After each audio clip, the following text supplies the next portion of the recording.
Why, after years of running your successful agency, are you still necessary to move the needle and keep things afloat? Why, despite running your successful agency, are you constantly in firefighting mode and having to work 60-hour weeks to just prevent the business from failing? Is growth inevitable, or do you feel stuck in the endless treadmill of winning the work, doing the work, and immediately replacing the work? And do the dry months help you sleep at night? And why, even as a battle-tested agency founder with years of experience who runs a 6 or 7 figure agency, is the value of your successful agency just enough to pay your mortgage and have a nice summer vacation? And none of these things are your fault, right? It's the fault of the agency model. The agency model has so many problems, and maybe 10 to 15 years ago it was very, very appealing. But in today's world, where AI and software are just booming at an incredible rate, it doesn't really make sense. And here are some of the common problems. You're too founder dependent, right? You're having to work 60-hour weeks just to keep the business afloat. I think around 70% of the revenue depends on you being in that business. And the proof of that is, if you were to try to sell your agency today, the company buying your agency would need you to stay 2 to 5 years to run the business, because that's how dependent it is on you.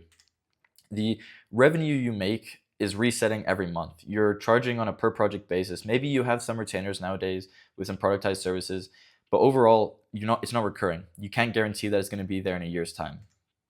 Your margin, I think this is probably the most painful one, at least from my experience. You have tight margins. The margins of an agency are between 10 to 20 net profit, compared to a software business where it's between 50 to 70. So that's an incredibly big difference. If you're making $2 million a year, you might be left with 100K, 200K, right? That's not very nice. Your revenue plateaus. The most common are between 1 million, 3 million, and 7 million. And even if you were to hit these, to try to scale beyond those revenue points, you're going to have to risk the quality of your work dropping by delegation. And there might be even a chance that you don't have enough profit to sustain hiring someone that good, right? So lastly, I think for me personally, this is the most painful one. You spent 5 to 15 years building an agency. You're making tons of revenue, and yet you're going to exit for, maybe $1 million, 2 million, maybe even 3 million. Divide that by your co-founders and taxes, and you're not going to be left with much. So here are a couple people that have built a software business. You have Ben Chestnut, Mailchimp, Basecamp, Proposify, and the numbers on the first row are the numbers they were worth quite a few years ago, and the numbers on the right are what they're worth today. The common thread is they all went from an agency to a SaaS. These were all founders of an agency business, and they built a SaaS. And because of that, we can see they easily 10x'd what they exit with. So Ben Chestnut, he was running a $1 million agency, and he would have been left with 500,000 as an exit. Like, seriously, So SaaS will give you life-changing profits. This is throughout the entire time of running your SaaS, you'll be left with 50 to 70% profit margins. This is incredible compared to an agency. You have no more endless firefighting. If you want to work 60-hour weeks, great. You can do that and spend the time growing the business, doing things that are actually enjoyable and not trying to keep it afloat. You're going to be selling competence. These years that you've spent into your agency, you can actually utilize now. Right now, you're not using the expertise that you've accumulated. You're still selling time. Whether it's not your own or if it's your employees, you're still selling time, right? So today, as I'm pretty sure we're in the era of AI and software. You have knowledge and execution that are becoming commodities, right? These are driving your prices straight down, and employees are asking for more, right? They're able to deliver cheaper and faster than agencies. And you might be thinking, oh, but I can do it better. But how long will that last, right? Like, in 5 years, the level of AI, will you still be able to be better than it, right? So I think in 2 years' time, the only agencies left standing will be the ones that can offer their clients proprietary software, and I think everyone else will become reselling someone else's software and maybe a consulting layer on top, right? Now it's the time for you to put all of your years of hard-earned expertise to work to turn it into something that can eclipse everything you've done as an agency owner. So from a bird's eye view, this is the framework that I'm going to be showing how you can steal our playbook that we've built based on the 10 historical successful case studies of agencies that have built a SaaS. So first, you're going to start with finding a proven and repeated pain. You're going to build for your own use first. We call this dog feeding. You're going to test it with your existing clients. And then as you build this out and you scale the SaaS, You want to maintain your agency. And from here, there's going to be a point in the business where you need to decide what comes first. Leverage agency reputation and resources. Your agency is, as I'll get into in a second, is a source of so much resource that we can leverage for the SaaS. So who am I and who am I to start telling you about how to turn your agency into a SaaS, right? So 2 years ago, I started an AI SaaS development agency, right? Very similar to what we're doing now. We built great products, but they went nowhere. Why? Because we were partnering with the wrong people. We would build great products in record time. Like we would build MVP in a couple weeks, like probably 2 weeks maximum. We'd get it out to users, but it went nowhere. The people we were partnering with were solopreneurs and 9-to-5 people that wanted to build a SaaS, and they lacked all the acumen, all the business acumen that an agency founder has. You know, they didn't know any marketing, sales, they didn't have the grit, they didn't have the personality traits, right? And we spent 6 months from then on, because none of the products we built were working. We realized, okay, if we want to be able to provide our clients with a successful project, we need to learn how to do the go-to-market and sales and marketing aspect of it. So from then on, we got off the market, stopped taking in new clients, and we spent the next 6 months learning what makes a SaaS successful, right? And in that process, I found the MailChimp story. And I think this is the most iconic case study that overall the 10 case studies in this, where it's an agency founder, they found a problem, they built a SaaS, and they have a multi-billion-dollar exit.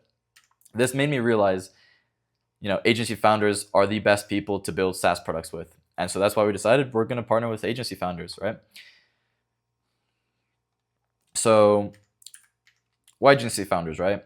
Nathan Latka, one of the biggest, I think the biggest SaaS podcast host and ex-SaaS founder, he said agency owners in their 20s make the best SaaS CEOs in their 30s. And maybe, you know, you might be 30 right now or 40, whatever, it doesn't matter. The point is, agency founders are the best suited to be SaaS founders. So this is the agency SaaS hack that he made up, and it's basically the 3 most valuable things that an agency owner can bring to a SaaS. You have the validated market insights, so you're not spending tons of time coming up with a random idea and trying to test if it works. You have the financial runway. Most businesses run out of money before they can even get to their market. And the third one, which I think is the most important, is you have the built-in customer validation. You can get to users through your network, and that's super valuable. We also have David Hart, the Agency SaaS guy himself. He scaled he sold his agency and built a SaaS product super successfully. Now he does consulting for Agency-to-SaaS. And he also says, if you were a betting man, he'd bet on the former founders of an agency before a couple bright guys out of McKinsey. And he created this little matrix here where on one hand you have the sector experience, and on the other hand you have product experience. We as developers and people that have built tons of products, we have a lot of product experience. We know how to build great products, we know how to talk to users, we know how to iterate, but we don't have sector experience. That's what you guys have. Maybe you haven't built a product in the past, and that's totally great. So you'd be on the top left-hand, you'd be on the top left-hand side, right? We'd be on the very right-hand side, probably bottom sector though. So if we combine both of our expertise, we'd be in the top right, which is where you want to be to build a successful SaaS product. So these are all the reasons why he says, you know, agency founders are the best suited. You have all of those, I'm pretty sure. If you don't, work on your agency a little bit more, or pivot to SaaS now, up to you. So this is why we aren't building our own SaaS, because we are on the product side. We don't have sector experiences. We don't have all these things that David listed, that Nathan listed. It's because of all those things.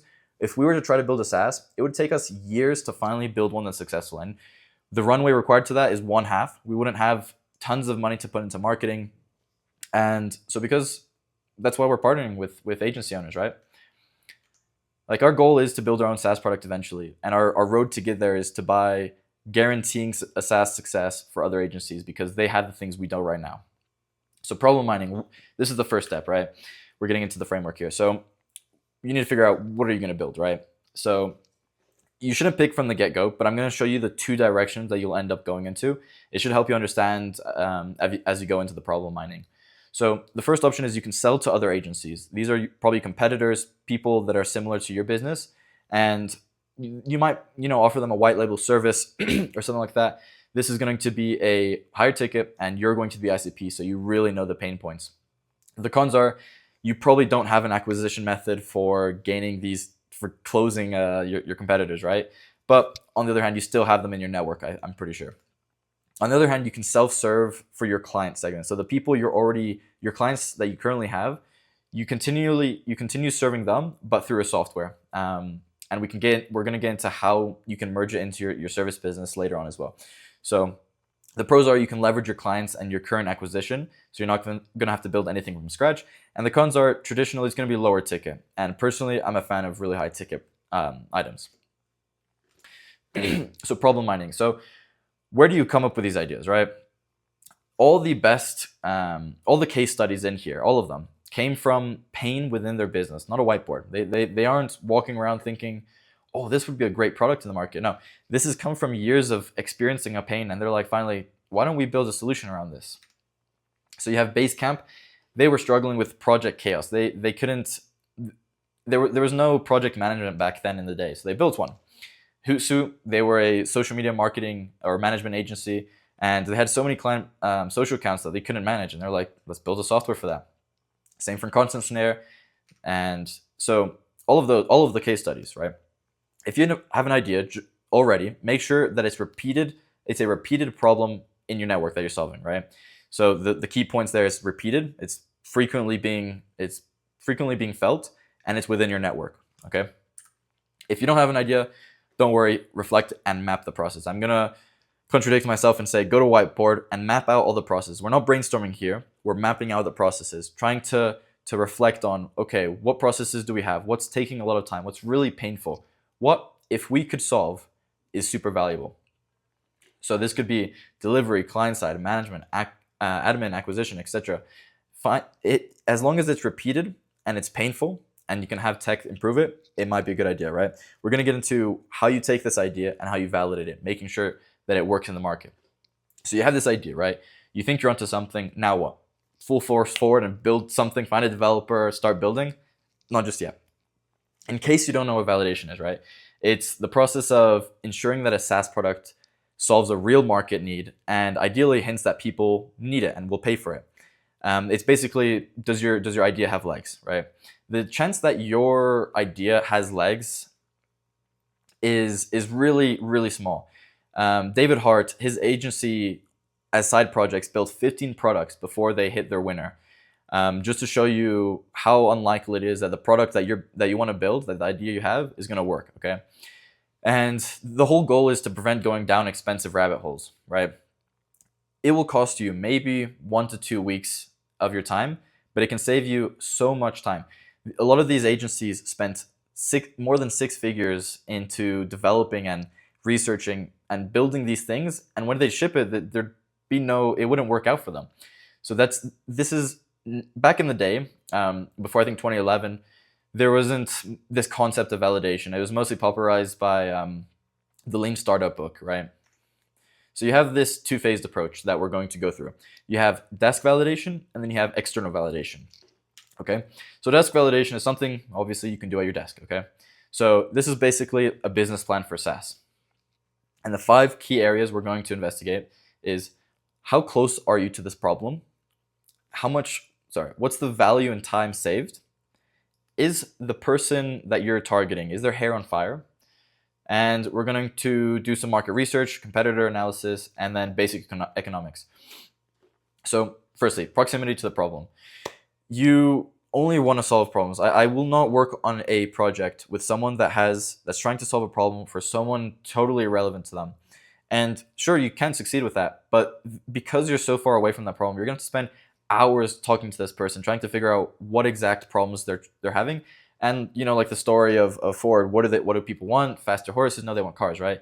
So just because you're close to this problem, you're gonna know they want cars, not faster horses. So yeah, only solve that problems that you have or your close network. So your clients, your colleagues, things like this, your partners. So it's one of your strongest advantages. A agency is a gold mine of validated problems, and you have a pretty good network after 5 to 15 years of running your agency. Right.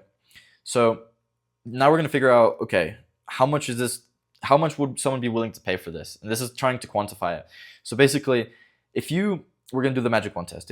If you can ask yourself, if this solution existed tomorrow, how much time, money, or headspace would it save someone? So you really want to quantify the value, because this is going to allow us to figure out how much value we're providing and how much we can charge from that. All right, and obviously the more you save them, so if it's more time you save them, or if it's more money you save them or make them, then of course you're going to price higher.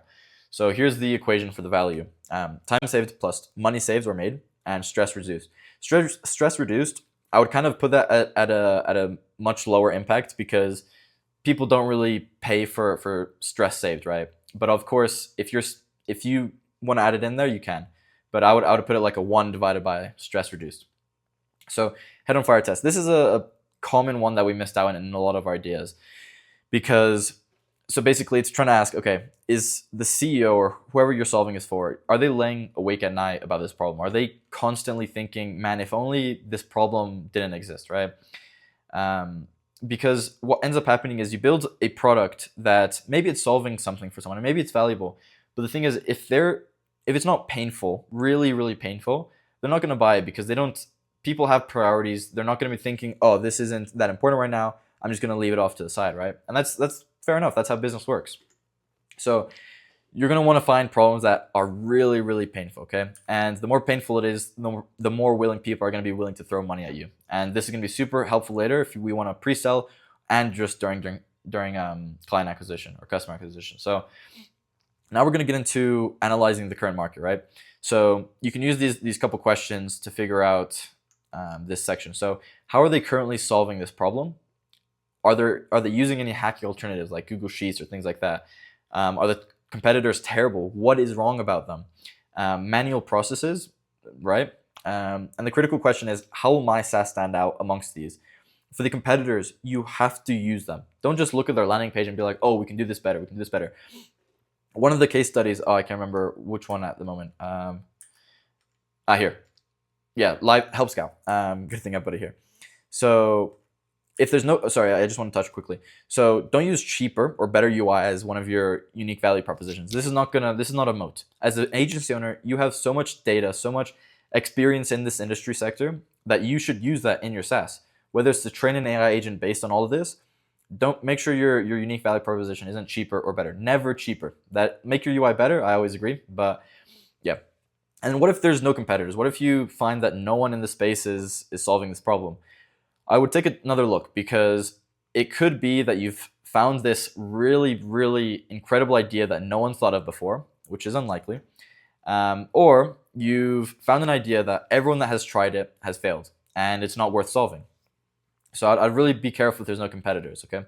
But there is an edge where with AI, there's a lot of new solutions that are coming out there's new possibilities. So that's one thing to consider.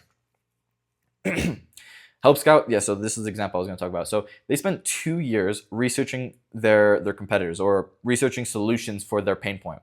And researching means using them. They used it for their own business. And after those 2 years, they tried every single one out there. They just realized it wasn't good enough. So this is what you need to do. Of course, 2 years is a long time, I won't lie, but try them out. Spend some time using them to see if they solve that pain point properly.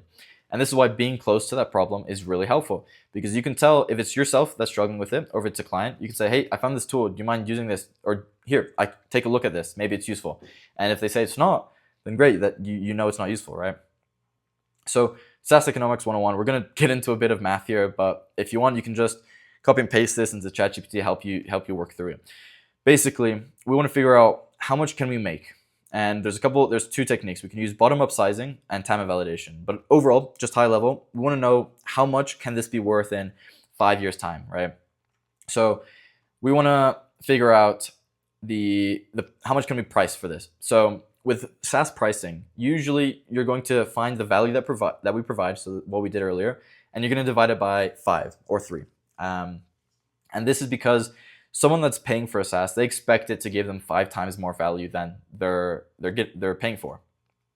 And then we're going to also consider trends. What are the trends that your market? For example, one of the projects, I think we'll get into it later, one of the ideas that we had was helping digital nomads with their accommodation booking. And that market isn't growing that fast. It's growing, but not that fast. So finding a growing market and being able to ride the trend is super valuable. In fact, it's what all of the agencies did back in the day. But to our defense, they did it 10 years ago, which was a lot better of a time. A couple of them were more recently, but Here's an example. Let's just take an AI-powered ad campaign generator for e-commerce. We can figure out how much it'll be worth in a couple years' time. So we'll calculate how much each user is going to pay. So the value provided divided by 10. And then step 2 is we're going to calculate the revenue potential across all the target customers that we have. And you can use this equation. Like I said, I'm not going to go too deep in this because you're not going to remember. It's not helpful. Maybe you can screenshot it. You can send it to ChatGPT, right?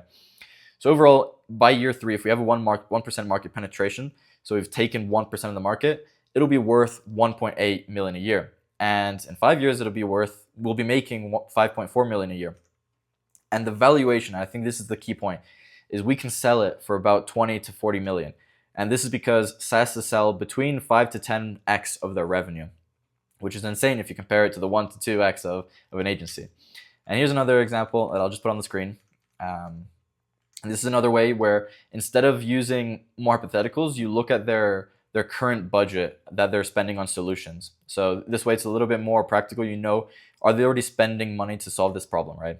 And I think using both is going to be really helpful and kind of find the middle ground. This is a much bigger example, but you can see if you're making 200 million a year from this, you would sell for 1 billion to 2 billion. Okay, so we've gone through the desk research, and now we're going to get into the external validation aspect. And this is where it's going to get real uncomfortable, because talking to humans is when your idea is going to just be shattered. You're going to get rejected, and that's totally okay. We skipped external validation in a lot of the early projects, and once we started adding it, we realized it saves so much time, and it's definitely worth it, because if your idea gets rejected, that's kind of the point. So to be totally honest, a lot of the case studies, or some of them, didn't use this traditional external validation method, but they were agency owners, so they had a lot of aspects going for them. Like I said, the external talking to customers only got popularized in around 2011. So by, I think, Eric Ries, by his book, The Lean Startup. So you have painful problems so I'll get into why they were able to still succeed without talking to users. But I should mention though, they did fail a lot before that. And they spent lots of money. Painful problems. You, as an agency owner, you're seeing this every single day, whether it's in your own agency or whether it's between your clients or in your client's business. These are very painful problems that you can find already at your disposal. You're gonna have your initial users as clients. I think the biggest, and I think every SaaS founder can agree with me here, is the hardest part for any SaaS is getting those 10 first users. Those 10 first users are going to be your evangelists. They're going to be the people that share it to one of their friends, and they're going to be your case studies as well, your testimonials. They had this already within their agency. And they had developers at hand. I think about a little more than half of these, actually probably 8 out of 12 of these, had developers at hand. They were, whether design or development agencies or marketing agencies, they had developers. And back in the day, I guess that was a bit more normal. Whereas today you have all these software tools, right? And this allowed them to save all the time that if today you wanted to build something, you would have to go find someone good, by the way, because most developers aren't. And so if you don't have engineers at hand, this is going to be way more expensive than it was for them. They spent maybe 5 to 6 figures and months at a time building their tools. You'll likely spend mid 6 figures and months to even years to build this for yourself.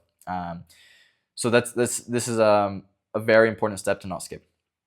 So they were, if they were willing to spend 5 to 6 figures and months solving a problem, that's how painful it was. I want to iterate, if they were willing to put that much resources into an idea, you knew it was painful, right? So that's why I emphasize that when you're finding an idea to use your own problem, because you know how painful it is. You can solve it for yourself. If no one else wants the software, at least you solve your problem, right?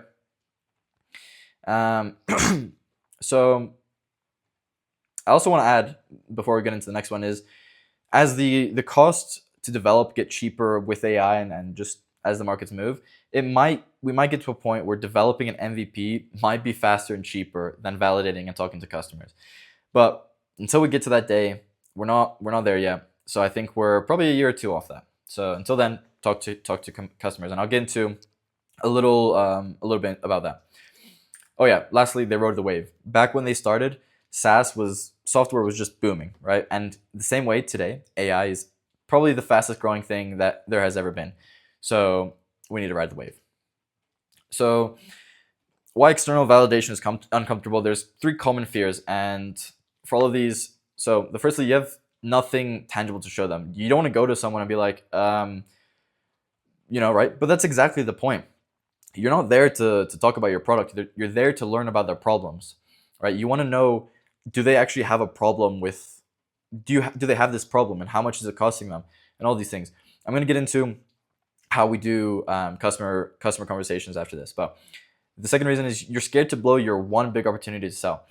But that's forgetting that these users, these customers that we're talking to at the start, we don't care if we make any money off of them. If anything, they're just going to be our evangelists. They're going to be the people that we tailor our software to so specifically that they're so happy with this, they're going to share it.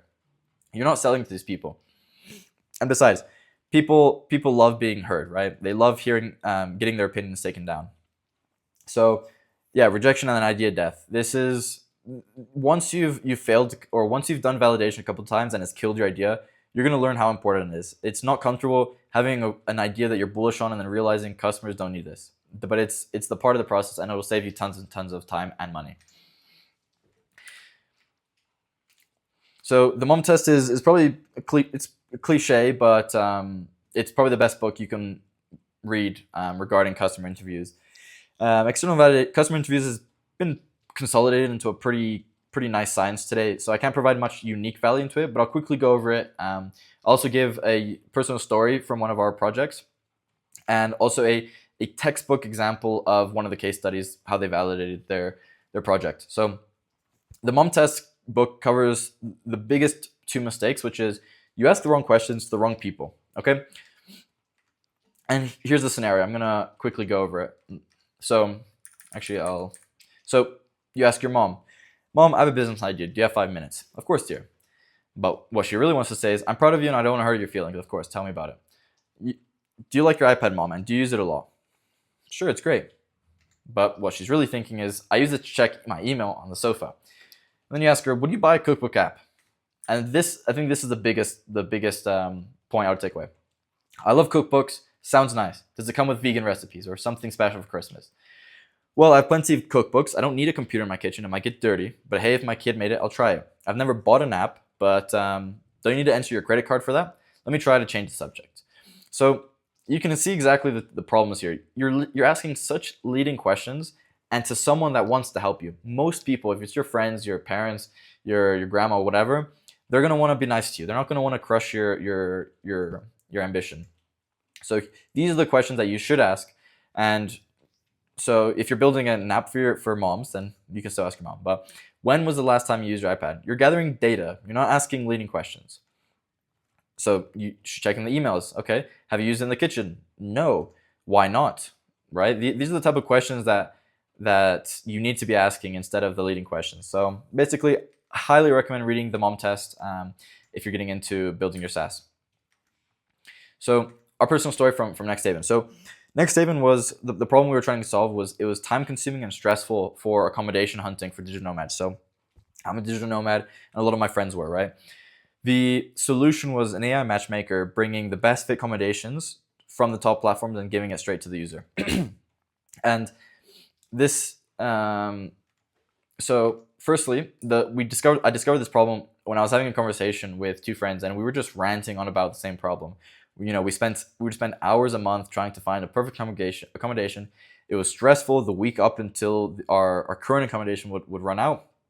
And yeah, we were just having a good time ranting about this problem. So okay, I was like, okay, this is some good validation for my friends. I know other people struggle with it. Let's do the desk research part. Proximity to the problem. My network were my closest friends were all digital nomads, self-employed as well, including myself. So that's perfect proximity. Time investment. How much time were people investing into this? And from the conversation I had with my 2 other friends, each of us would spend about 1 to 2 hours a month finding these perfect spots that we wanted to stay in. So if we converted this into how much financial impact this had, at a super conservative $30 an hour, this is about $60 in time a month. Head on fire test. My head was on fire. The fact that we had a 30-minute rant about this problem, our heads were on fire. Yes, the weeks of stress before our current accommodation would run out would lead to, tons of procrastination and just like stress, right? Yeah, so yeah, these were all my personal experiences, and this is what my two other friends shared as well. So I was like super bullish. I was like, man, this is such a painful problem. It's really annoying. So then I had to take a look. Okay, is this big enough of a project for us to take on? Is it worth our time? So the current solutions, of course, booking platforms, Airbnb, things like that. You have booking agents, and referrals, right? So the bottom up calculations we figured out, okay, how many digital nomads are there? How many are self-employed? That's who we were targeting. So like business owner type things. And how much money could we make from this? And we figured out, okay, 200 million a year. If we were to capture, and the growth rate was 2 to 3%, very little, by the way. But at that time, I didn't know what was a lot or little. So yeah, the 200 million sounds like a lot, right? But if you were to capture 1% of that, great, you have $2 million to your business. You can maybe sell it for 10 million. Cool. Not too bad. But so we did external research, and we did this through a Google Form survey, and you'll realize the problem we made in a little bit.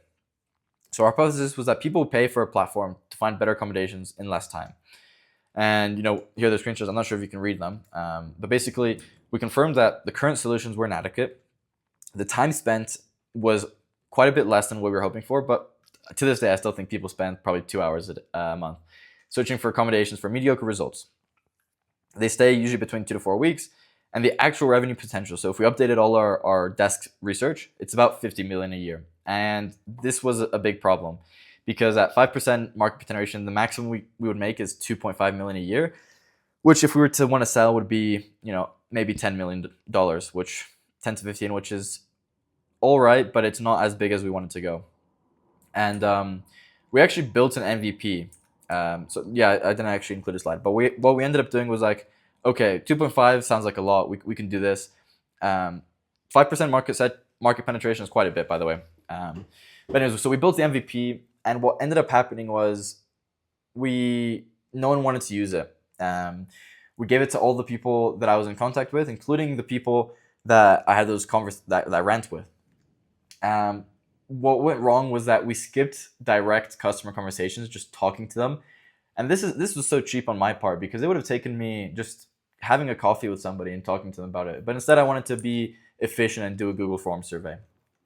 I was led by the cheap questionnaire that I did and my personal bias. I was like, oh, I'm so bullish on this, how could it not work? And of course I'm going to look at the data and be leaning like, oh yeah, this is, I'm going to try to convince myself that it's worked.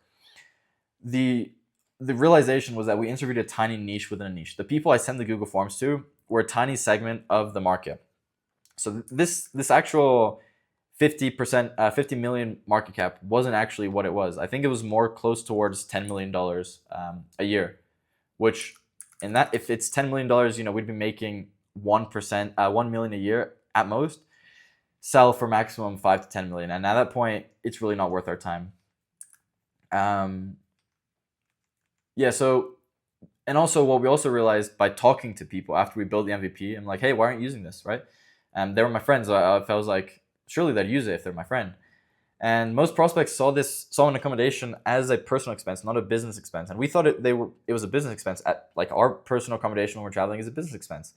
And so this was essentially a consumer app, which we don't do because consumers are cheap and they don't buy anything other than entertainment or life or self-improvement. So yeah, the value market, that's wrong. It should be about 10 million because the people we're actually targeting are the people that consider their accommodation as a business expense, right? So that was a lot of, we probably spent close to 20,000 of opportunity costs with our team building that project, and probably I think it was about 2 to 4 weeks in the build time. So another big problem that we had was, okay, cool, we could make $1 million a year from this. It's not bad, but the problem wasn't that it was a bad opportunity. It's just that it was a distraction for us. It's a side project. And this is what David Hart stresses a lot in his book, where a side project will always be a side project. And for us, our main thing was client work, building client projects. So for us to pivot, our number was 5,000 a month. That's how much it would take for us to switch to building our own SaaS product and scaling one. And with being able to charge, $10 per month per user, that's just way too much effort and way too much time. yeah, so like I said, the opportunity cost, it was around 20,000 for our team to build this MVP. So content snare, this is the textbook example of how to do validation right. They talked to 15 different web design agencies, and these are their friends, right? Because they ran a web design agency. They interviewed about them, all their processes and their bottlenecks, their pains, and read the mom test to know how to do this properly. And they realized that content collection from their clients was the primary challenge. And their hypothesis was that it was the website briefing that was the biggest problem. So they saved a lot of time not building a solution and figuring out we should have built something for content collection.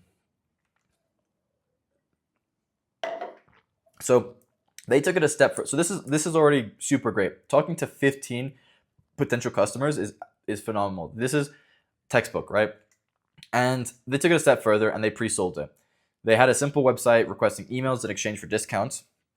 They promoted it on Facebook groups and their direct outreach and within their network, of course. They sold 25 spots in 2 hours. 2 hours. That's pretty insane. And this was quite a few years ago. So this is perfect validation. They had real money in their hands before they built anything. And every goal with validation is to pre-sell. Is to get paid before you actually build something. And this is very similar to how an agency works. You usually, for an agency, you get paid and then you do the work. For SaaS, it's oftentimes you're going to build something and hope the users come. But pre-selling is super important to prove that people will pay for it, right? So step number 4 in this framework is building the MVP, right? So we have this idea that we validated. We know people will pay for it. Let's assume we've pre-sold it. People have paid us some money. And now we need to deliver something. What are we going to deliver them? And we're going to deliver them the MVP, which is the minimal viable product. And it's the smallest thing that kills the worst blocker. This is probably the most common mistake, well, other than skipping validation from our side, is not making it lean enough. You, as someone ambitious, as an ambitious business owner, as I am, and I'm sure you are, your ambition is going to work against you because you're going to want to put everything in this app. You're going to be like, oh, but it needs this. It's not useful without this. And just everyone will tell you, if you talk to someone that's built a SaaS before, they will always tell you. And this is the same for me. I was like, oh, my SaaS needs this and this and this. And I'm, 4 months later, I'm like, it didn't need any of that. Content Snare, they also said, we rolled out too many things into the first version, which blew out our development budget. We spent way too much on MVP. And this is, ask anyone that's built a SaaS, this is the same thing that's happened to them. And you will save quite a lot of money and a lot of time getting to the market faster if you build something smaller. Because what we want to do is, like, my job as a SaaS engineer and our business is to push on less. We need to build something as small as possible. And I think it's a skill, knowing how small you can go. So the analogy that I would make is deconstructive versus constructive art. With deconstructive, you have let's say an ice block, an ice sculpture. You're gonna break pieces away and form your art like that. But with constructive, you have something empty and you're gonna add things little by little. We need to do the constructive one because deconstructive, you waste a lot of resources, right? And we can't be doing that with as an agency that doesn't have the best profits and to be able to get into market fast. Yeah, because we don't want to chop off features from the very start. That's just such a waste of resources. So after you build your MVP, you've spent some time iterating, you've closed you get to trying to close your 10 evangelists. And I think this is the biggest milestone in any SaaS business because those 10 users will transform your product into something that's useful. How do you get these 10 evangelists, right? Every case study got their first dollar from their existing network. And this is one of the reasons why the agencies are so well suited because they have their distribution already sorted. And those first 10 users give you so much to as momentum, right? If you focus on these 10 customers, like they're your only customers, which they are, you will build a product so tailored towards them that they'll become evangelists and start the flywheel of testimonials, of word of mouth, and things like this. And of course, later on, we'll set up acquisition channels, but this is what's going to set up the flywheel. We've reached our 10 users, and now we need to get to, okay, how do we price this thing?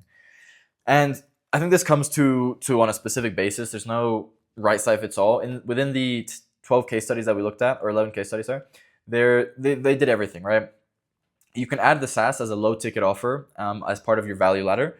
So for example, OmniFusion, which is a AI sales development or consultation agency, and you have Pixel 8. These guys added SaaS as their low ticket and added a consultation as a premium high ticket offer. You can sell it as separate products. you can add it as an upsell as part of your package. So basically, and for the actual pricing of the product, you're going to figure it out over time. You're going to slap a number on and iterate, figure out how much can you charge, how much value are you bringing, right?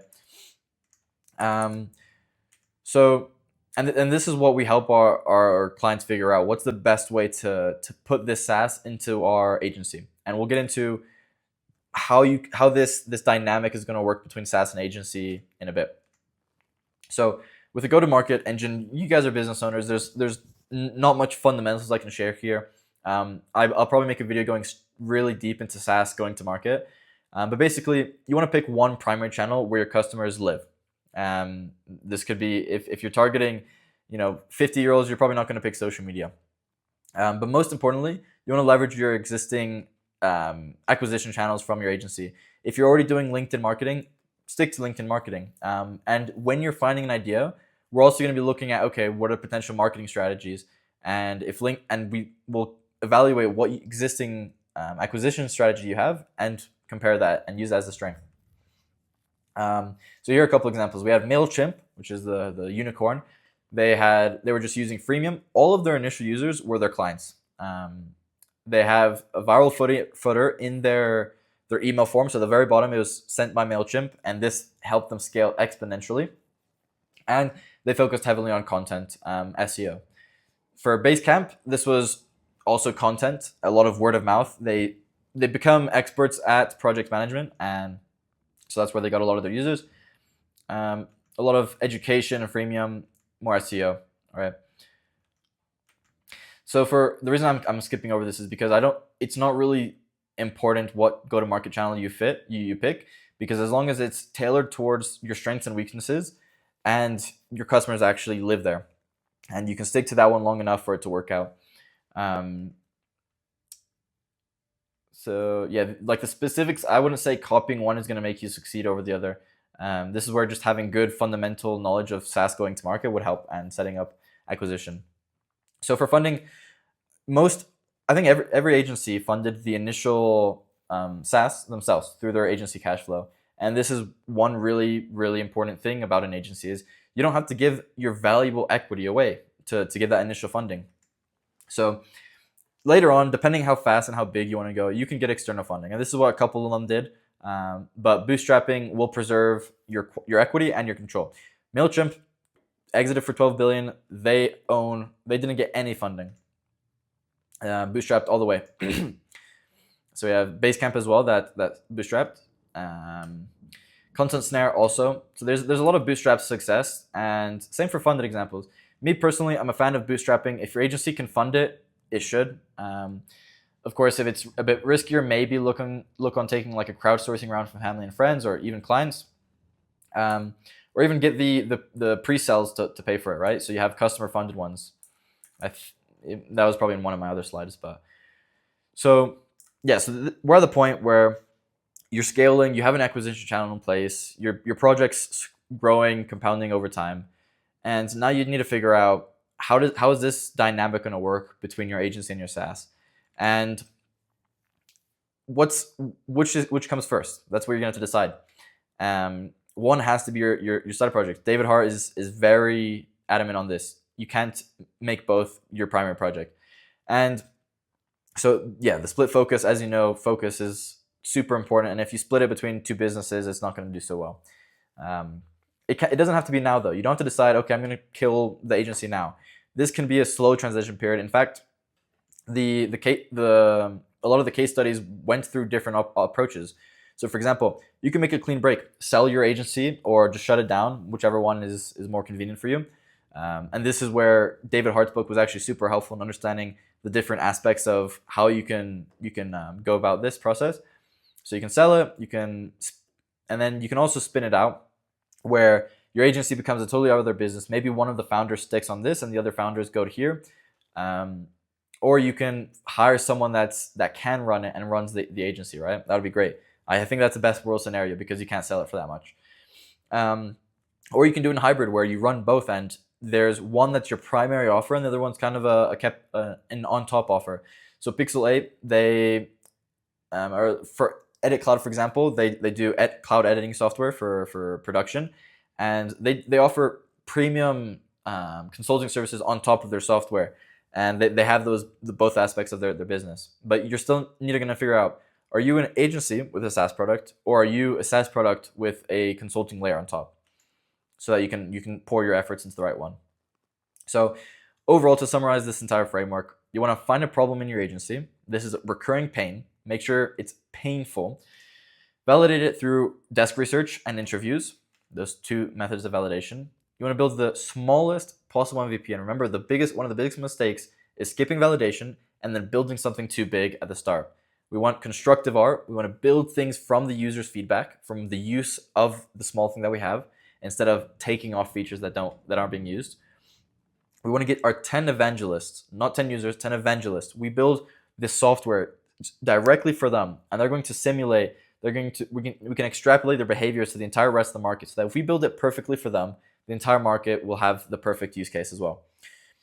Of course, we need to look at the sampling size and stuff for that. But you want to choose complementary monetization. So how you price and charge the SaaS will depend a lot on your agency business. And pick one primary go-to-market channel. Ideally, use the skills and resources you currently have, so you don't have to create something from scratch. And the content education is what almost a lot of the case studies use, but it's not necessary. And especially in today's world, where there's a lot of different techniques, like social media is a lot more common than articles. Leverage the cash flow initially to fund the project, the marketing, the development, whether you hire someone or hire an agency, whatever. And you want to make hard decisions. After you have this agency or after you have this SaaS that is growing and you're like, this can be really big, you need to decide what you want to do. It could be, okay, we'll completely shift over once the SaaS passes the agency revenue. That's what some of them did. But yeah, you're going to need to decide. And it's not going to be comfortable, because you're going to have to say goodbye to the agency if you want to move all in on SaaS. Whether it's a complete goodbye or a partial goodbye, that's, depends. So a lot of the common mistakes that we've made many times, and that I think every SaaS founder has probably made at least once, because most successful SaaS founders, it's not their first SaaS that they've built. They've built many in the past, as we have, right? So they skip the market research. For us, the market was too small for Nexthaven, for example. If we just did proper customer interviews and talked to people and spend the time, then we would have saved a lot of money and time. Another common problem is they don't have something unique about their product. And as an agency owner, you're so well suited to provide something unique, whether it's through the data, through the processes, something within your agency that's IP. You can use that as your moat. And building in isolation, right? Skipping validation, over-engineering MVP. We've done this so many times. Split focus too early or too long. So, for example, one of the case studies, they shut down the agency too fast, and that they were tight for cash, right? Or if you spend too long, you're not going to be able to put enough resources into both for them to grow properly. So, how do you start? I know this framework covered the end-to-end process. It was a pretty high-level process trying to cover it, but basically, how do you start? As a business owner, you're a man of many ideas. I know every business owner I've met has so many ideas, especially software ones nowadays. And as AI becomes more popular, I'm pretty sure you're getting those really cool ideas. So I would just start researching. You can start with the desk research, and this is where you're still comfortable because you're not talking to people. And so start with this. Figure out, are there competitors? Try to find an idea. Put it through desk validation. And after you have something that passes all those marks, all those checkpoints, you can start looking for someone with experience in SaaS, because I can definitely say that learning as an agency owner to build a SaaS, it's going to take a lot of failing. And all the case studies a lot of them spent so much time and money trying to succeed with their SaaS. And you can save a lot of the mistakes just by finding someone with that experience, or find someone that has made those mistakes.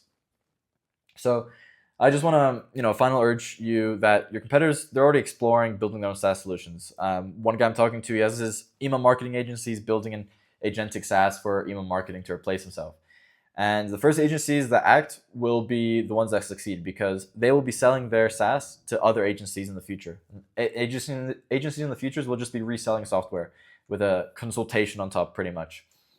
So yeah, that's been our framework, our playbook for how to go from an agency to a SaaS. I hope it's been useful. If you have any questions, please reach out.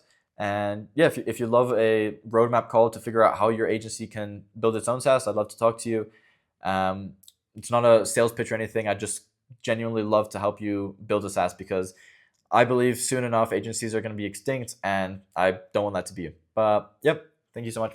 See ya.